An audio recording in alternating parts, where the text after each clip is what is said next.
Bonjour à toutes et à tous, je suis ravie de vous retrouver pour Libre Ensemble, votre rendez-vous de la laïcité.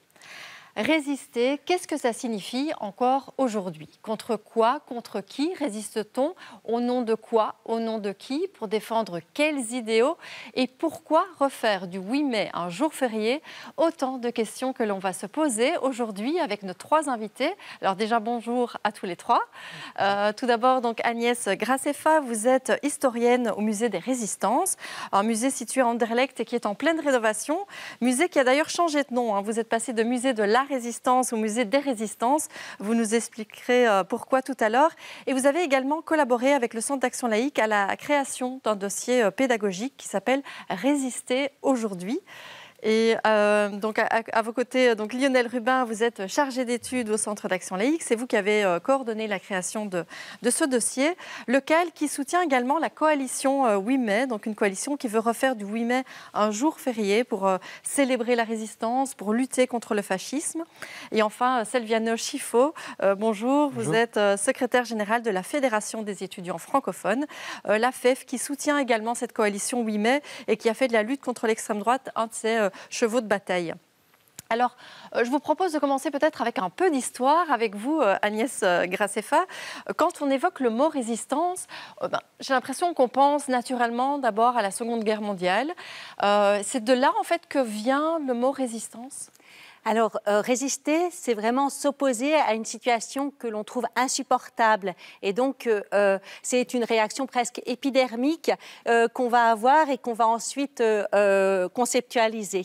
Quand on parle de résistance, effectivement, on pense à la résistance historique, c'est-à-dire à tous ces hommes et ces femmes qui se sont opposés au nazisme, qui se sont opposés à l'occupation allemande en Belgique, mais aussi dans toute l'Europe, et qui ont usé de moyens divers pour essayer de remporter la victoire, de chasser les nazis et de sauver le maximum de personnes persécutées et d'obtenir la paix à nouveau en Europe. Donc c'est évidemment à cette référence qu'on fait allusion, mais historiquement, les résistants ont pris ce nom de résistance parce qu'auparavant, ils s'appelaient plutôt patriotes. Eh bien, ce nom de résistance, il a été choisi par certains en France en référence à une lutte antérieure, donc au XVIe siècle, des Huguenots, donc des protestants, qui s'appelaient eux-mêmes résistants. Et donc, première occurrence du terme de résistance, c'est le journal Résistance du mouvement du Musée de l'Homme, qui paraît à l'automne 1940. Donc voilà, et ça a fait tache d'huile et tout le monde a pris ce terme de résistance.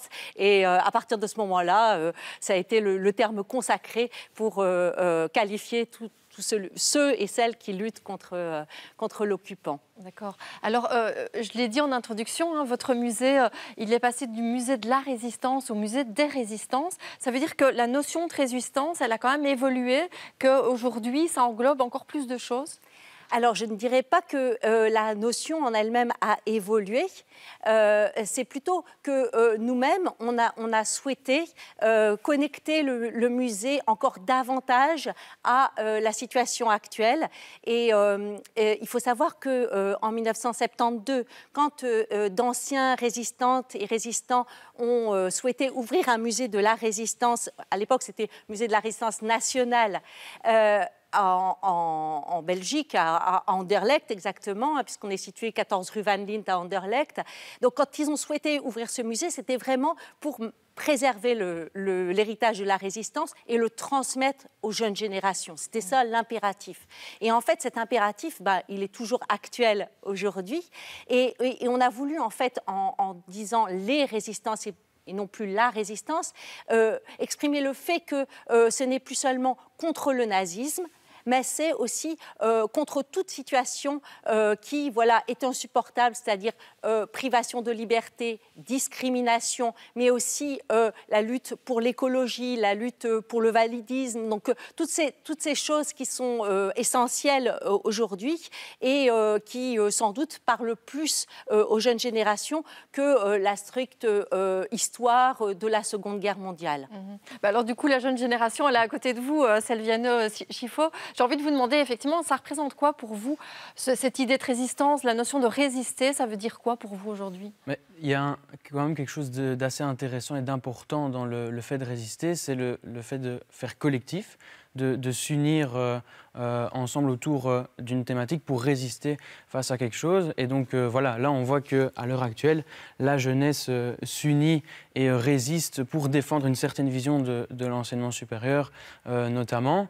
On voit qu'il y a une petite bataille idéologique au niveau de l'enseignement sur quelle vision on va véhiculer, avec d'un côté plutôt une vision élitiste où l'accès à l'enseignement va être réduit, et de l'autre côté, ce que va défendre la jeunesse, c'est de pouvoir avoir accès à l'enseignement supérieur, et pour ça, il faut allouer des moyens, quoi. Et donc, il y a aussi chez les jeunes une part importante de résistance pour faire en sorte que la jeunesse soit entendue, qu'elle soit prise en compte et qu'on puisse miser sur cette jeunesse parce que la jeunesse, c'est l'avenir de la société.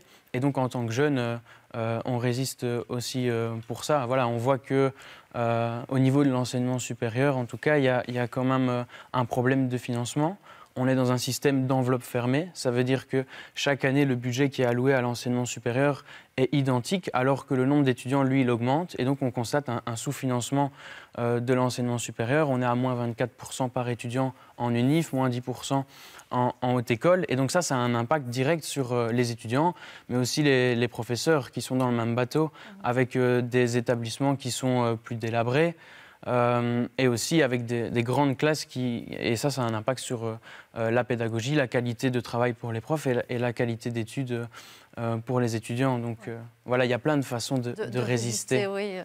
Du coup, je me tourne vers vous, Lionel Rubin. Vous avez coordonné ce dossier pédagogique Résister aujourd'hui. Alors peut-être pourquoi déjà ce dossier, pourquoi est-ce vous l'avez mis en place?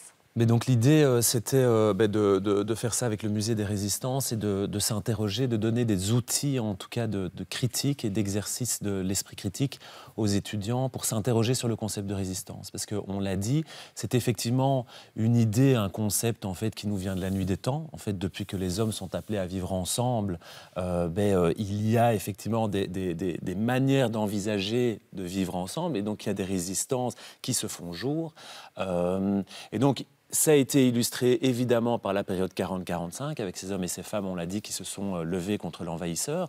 Mais évidemment, maintenant, il y a autant d'enjeux dans le monde qui nécessitent aussi de porter du collectif et de résister à certaines formes, effectivement, d'oppression.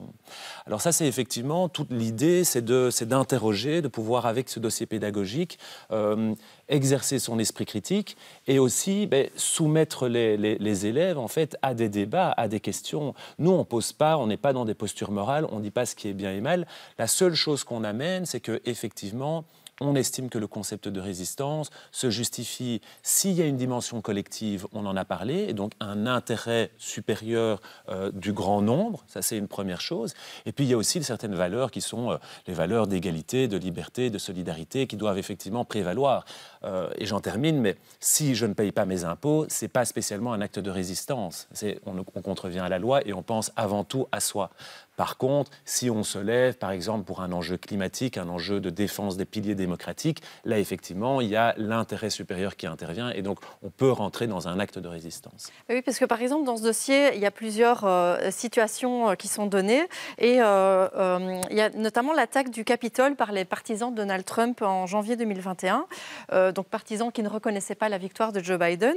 Donc là, on est dans de la résistance, on est dans de la rébellion, on est dans du fanatisme. Qu'est-ce qui fait la différence finalement entre la résistance et ce qui s'est passé au Capitole? Alors d'une part, c'est effectivement typiquement, ce type d'exercice qui est soumis effectivement au groupe classe, aux élèves et aux professeurs aussi, c'est évidemment à eux d'avoir le débat entre eux, c'est à eux d'affiner leurs arguments. Ceci dit, on va nous leur proposer par après, donc par après l'exercice, des fiches en fait qui permettent d'avoir une grille de lecture en tout cas, qui est la nôtre par rapport aux idées de liberté, d'égalité et de solidarité.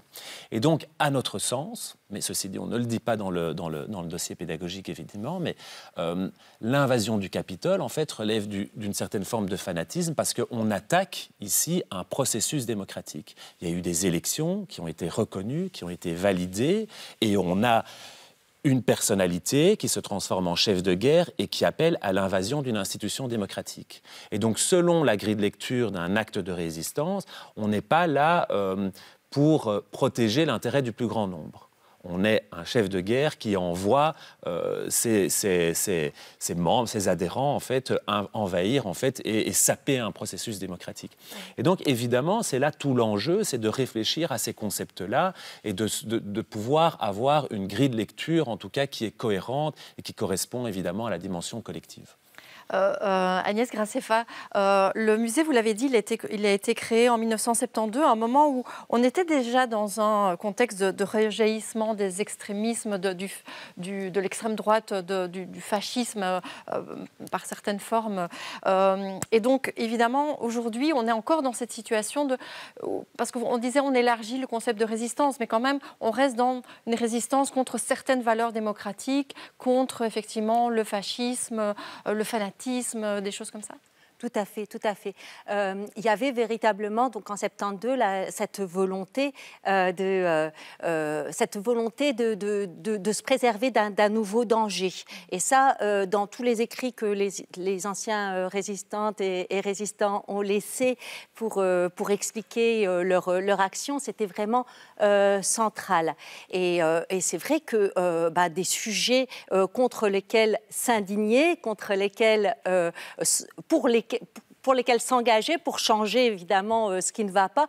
Il y en avait en 40, il y en avait en 70 et il y en a tout autant aujourd'hui. Et c'est véritablement ça le message de ce nouveau musée, où il y aura évidemment toute une exposition permanente qui sera consacrée à la résistance historique, la résistance de la Seconde Guerre mondiale, mais il y aura aussi un nouvel espace qui abordera la question de résister d'un point de vue plus philosophique et aussi plus ludique pour le rendre accessible à tout le monde, mais de manière transversale et donc c'était vraiment ça l'enjeu du nouveau projet. Ouais. Alors dans le dossier pédagogique, on voit des photos de figures historiques de la résistance. Alors il y a André de Jong par exemple, là, vraiment figure qui donc de la résistance de la Seconde Guerre mondiale, mais aussi des figures qui ont marqué leur époque comme Nelson Mandela, Willy Peirce, des figures plus actuelles comme Masha Amini en Iran, Malala en Afghanistan. Peut-être que Selviano Schifo, est-ce qu'il y a une figure comme ça de la résistance, que ce soit résistance de la Deuxième Guerre mondiale ou résistance de façon plus générale, qui vous inspire, vous, en tant qu'étudiant, en tant que jeune? Mais en tout cas, on peut tirer de bonnes leçons de ce qui s'est passé lors de la Seconde Guerre mondiale au niveau global du mouvement de résistance. Parce qu'on l'a vu, donc j'ai fait quelques petites recherches et il y avait quand même pas mal d'attaques sur la jeunesse, sur l'éducation, sur l'enseignement. Et le fait de résister a été une part importante dans ces questions-là. Parce ce qu'on peut voir, c'est que par exemple en Allemagne, le nombre d'étudiants universitaires a été divisé en deux dans la période 39-45. Donc on voit les dangers réels de l'extrême droite et l'importance de pouvoir s'organiser. Et après, ça a été dit, il faut voir l'intérêt derrière. C'est toujours l'intérêt commun qui va venir vraiment caractériser le fait de résister. Et donc voilà, on le voit à l'heure actuelle au niveau de l'enseignement. C'est l'accessibilité à l'enseignement qui prime chez les étudiants. Et donc voilà, la figure, en tout cas, qui est assez marquante au niveau de la jeunesse, c'est celle du collectif et du mouvement de résistance de manière générale. Alors, il y a une figure de la résistance, en quelque sorte, en tout cas qui est rescapée de la déportation, c'est Szymon Gronowski. Et vous avez adopté une note Szymon Gronowski à la FEF. Donc, on aura l'occasion d'en parler juste après. Mais je propose que d'abord, on lui donne la parole à Szymon Gronowski. Il avait réussi à sauter du 20e convoi le 19 avril 1943. Donc, le 20e convoi qui reliait Malines au camp d'Auschwitz-Birkenau. Donc, convoi qui amènera sa mère et des milliers d'autres vers la mort. Szymon Gronowski nous avait accordé une interview il y a quelques temps. Il nous explique pourquoi, pour lui, c'est encore important de témoigner pour résister et aussi pourquoi il soutient la coalition 8 mai dont on parlera juste après. Je témoigne d'abord contre les négationnistes qui sont pas des fous mais qui sont dangereux, qui sont des néo-nazis parce qu'ils nient les crimes d'hier pour en commettre d'autres demain. Je parle également maintenant pour remercier les héros qui m'ont sauvé la vie en risquant leur vie. Et aussi au nom des victimes. Je veux m'exprimer au nom des victimes. Pas seulement des juifs, parce qu'Hitler a tué plein de gens. Et je parle également au nom de victimes d'autres barbaries, comme le génocide arménien ou le génocide du Rwanda, il n'y a pas si longtemps. Parce qu'il n'y a pas un génocide qui est plus grave que l'autre. Ils sont tous criminels. Et je parle surtout contre l'extrême droite. Parce que j'ai été victime de l'extrême droite. Parce que l'extrême droite est le berceau du fascisme, du nazisme, du racisme et de l'antisémitisme dont j'ai été victime. Et c'est le berceau de la haine. Se mobiliser contre l'extrême droite, contre le fascisme, c'est un des objectifs de la coalition 8 mai, Lionel Rubin. Est-ce que vous pourriez nous rappeler un peu ce qu'est cette coalition et avec quel est son objectif? Oui. Donc la coalition 8 mai, c'est un collectif de personnalités et d'associations du nord et du sud du pays, donc national, qui se réunit en fait pour revendiquer le 8 mai. Comme jour férié. Alors pourquoi le 8 mai? C'est évidemment une date symbolique, c'est la libération en fait de l'Europe, c'est la fin de la guerre 40-45 et donc ça démontre en fait, cette journée en fait symbolise le fait que l'Europe en fait passe du fascisme à la fin du fascisme.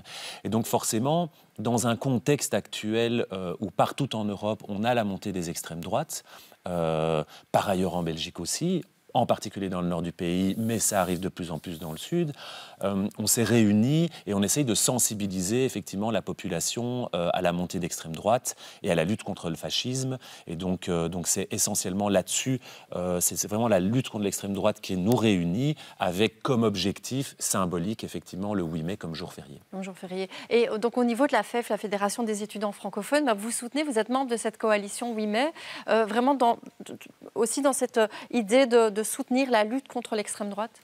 Oui, c'est ça. Donc on est membre de la coalition 8 mai, parce que pour nous c'est important de pouvoir se positionner en tant qu'organisation étudiante contre l'extrême droite. Voilà, ici de manière actuelle, par exemple en Italie, avec le gouvernement Meloni, qui est un gouvernement d'extrême droite, on voit plusieurs attaques sur la jeunesse, que ce soit des coupes budgétaires au niveau de l'enseignement, c'est moins de logements publics pour les étudiants, c'est une accessibilité à l'enseignement qui est beaucoup plus restreinte. Et donc voilà, on voit les effets dans les pays voisins et c'est important pour nous en tant que jeunes déjà de pouvoir se rappeler de l'histoire et en faisant du 8 mai un jour férié et de pouvoir participer activement à ce combat des idées contre l'extrême droite. Agnès Graceffa, pour vous, en tant qu'historienne, le fait de peut-être remettre ce 8 mai en tant que jour férié, ce serait l'occasion de rappeler, d'avoir un côté un peu...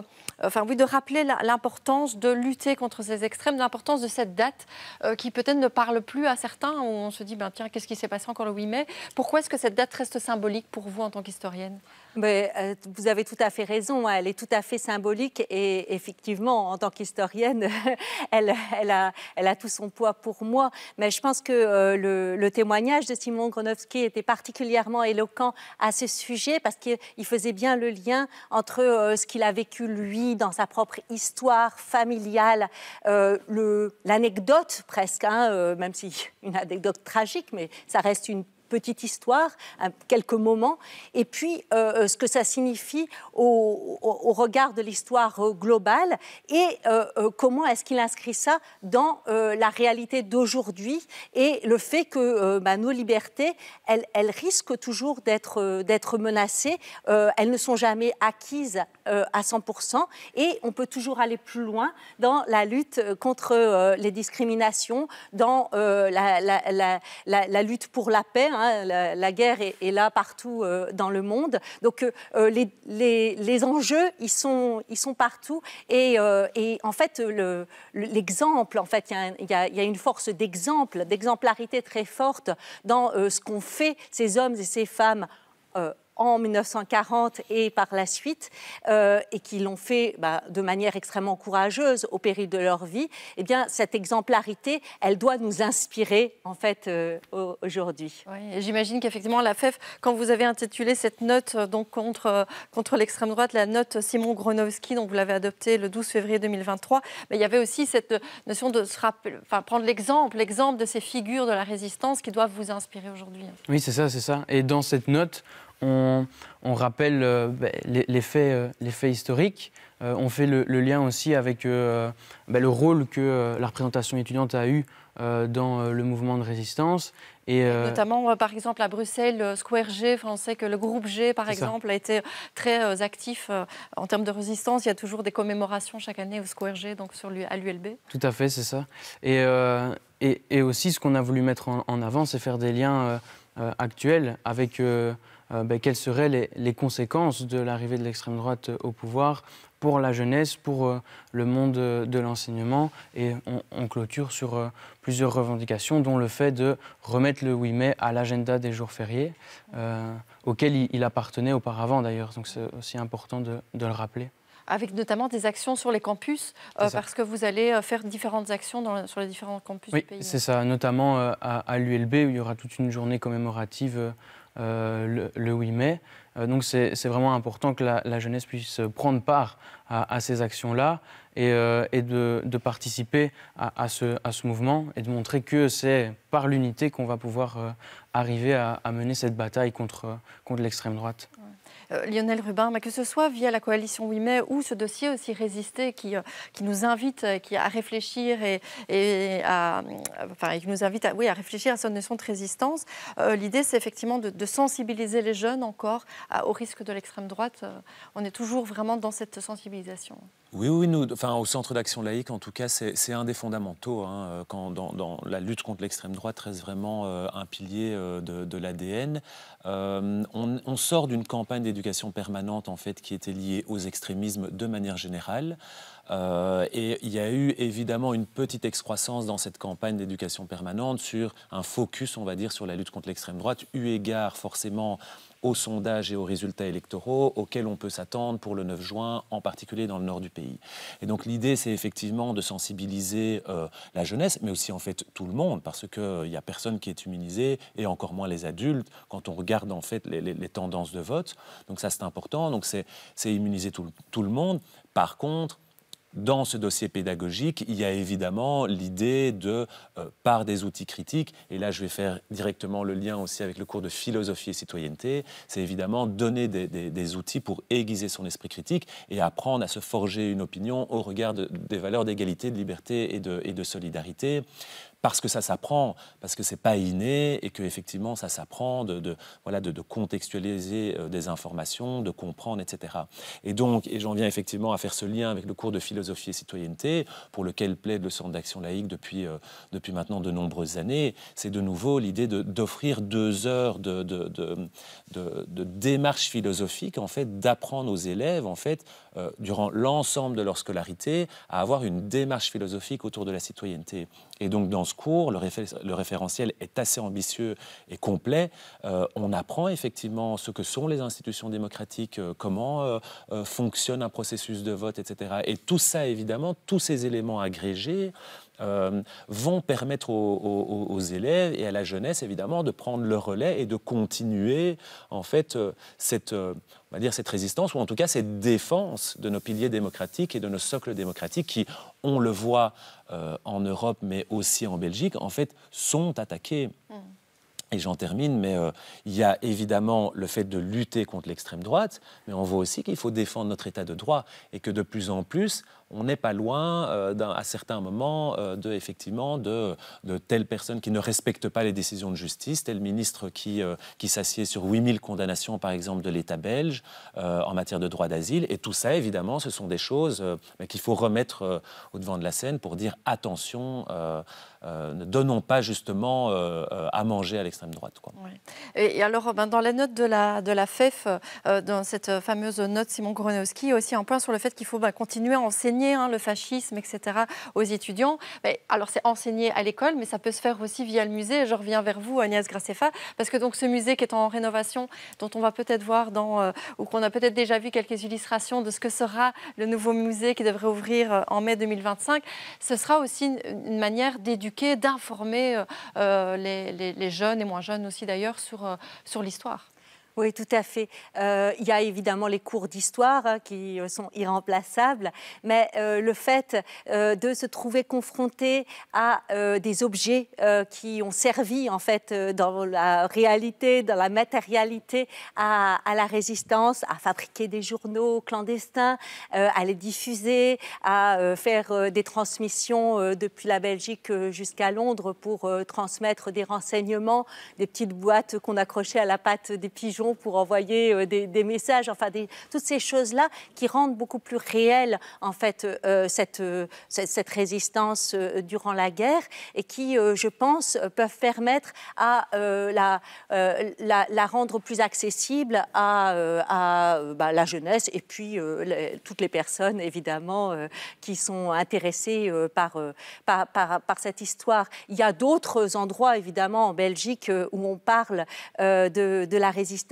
et de la guerre, mais le musée, alors ancien musée de la résistance de Belgique et maintenant musée des résistances, est vraiment spécifiquement consacré à cette histoire tragique mais essentielle pour comprendre aujourd'hui. Oui, du coup vous disiez d'autres endroits, c'est vrai que je m'en voudrais de ne pas citer les territoires de la mémoire par exemple, qui font aussi un gros travail à ce niveau-là de sensibilisation et qui ont d'ailleurs une exposition en ce moment qui s'appelle Fighting For, à voir à la Cité Miroir et qui est vraiment axée sur cette notion de résistance. Autre info pratique, c'est que le dossier pédagogique dont on a parlé aujourd'hui, vous pouvez le télécharger en fait sur le site du Centre d'action laïque. Donc soit le télécharger, soit l'obtenir à la demande en version papier. Toutes les informations se trouvent normalement sur le site internet qui est apparu en bas de votre écran. Le site aussi du Musée des Résistances. Et il a fait évidemment, on va suivre vos actions et évidemment on invite les étudiants à se mobiliser et à vous rejoindre s'ils veulent aussi passer à l'action. C'est une manière de passer à l'action en tant que jeune. Merci beaucoup à tous les trois. Merci à vous de nous avoir suivis et une bonne journée à tous. Merci.